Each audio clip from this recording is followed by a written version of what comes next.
Certainly the world would have been very different if China had not ceded to the WTO in 2001.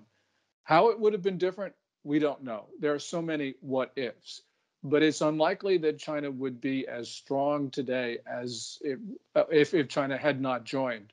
So in retrospect, we can say that this was a big mistake on the part of not only the United States, but a generous world. The lesson that we should learn is that the nature of regimes matters. This is the lesson from Ronald Reagan.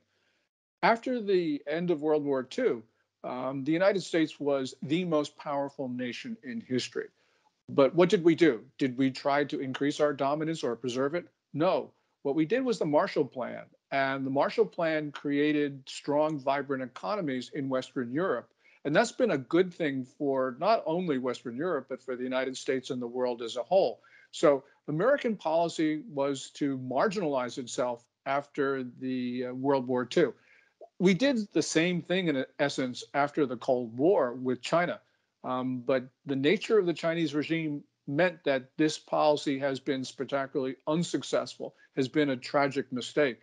So the lesson is the nature of regimes matters. I think it's hard to rerun history, but I think we could have been much tougher. But let's just take your premise and assume that China was not allowed to join the WTO. Would that have prevented China from engaging in these activities I've talked about, from engaging in massive currency manipulation? I don't think so, actually. I think the problem is we gave up our leverage at that point. We could have demanded more, but we chose not to. And the consequence of it has been stagnant or at best slowly rising wages for most working Americans, and many workers forced into low-wage jobs outside of manufacturing, which is what's most directly affected by trade. We've lost, again, 5 million manufacturing jobs overall, 91,000 factories as a result of this rapid erosion of our industrial base due to our declining competitiveness with China. China was going to become a major economic power, whether or not it got into the WTO. WTO membership facilitated that, I think. The other thing to keep in mind is, well, two things. One, at the time, internal dynamics, both political and economic in China, seemed to be moving in the direction that it would be able to become a good standing member of the WTO and follow its rules.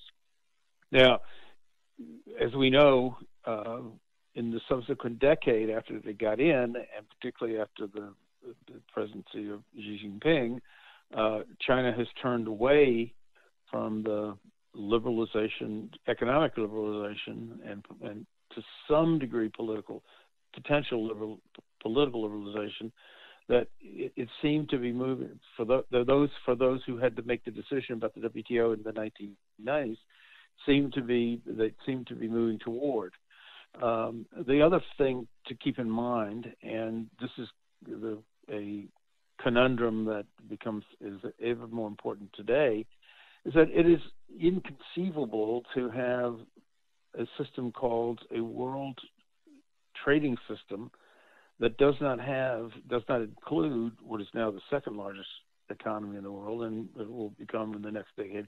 The problem you face is, and it seemed at the time, or the hope at the time, was that China would move on a trajectory that would allow it to become more open and live up in ever better fashion to WTO rules. China, however, turned in a different direction.